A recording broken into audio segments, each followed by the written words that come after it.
The amount of people that's commuting would love to come back to places, and we just need to build, I suppose, get back to the community thing, build it within and start growing it.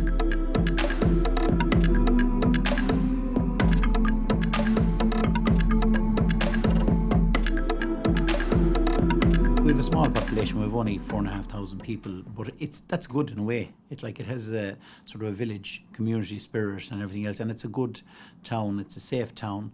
There's a few things that's negative on the town from the point of, I suppose, broadband is we're here and we're only a stone's throw from the centre of the town, and we had to put in a system here to get our broadband faster because it's not coming from the exchange, and we couldn't back up stuff at night. The backup for the computers couldn't be done, and if we did have an issue, we had to externally back it up to our IT company and everything else, but it was just a pain, you know. If we're going to create jobs, we should be improving those jobs we have, improving the quality of the jobs, and improving the sustainability of those companies. The whole thing, the debate is people working from home if they can work from home, and I totally encourage that.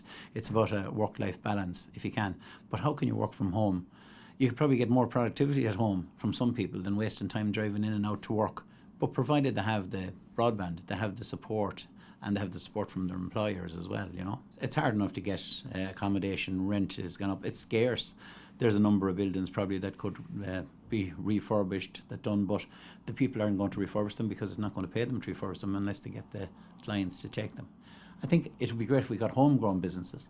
There's huge opportunity out there, but there needs to be the support for these homegrown businesses. When I go to a meeting in Dublin, sure, I bring the car or bring the Jeep.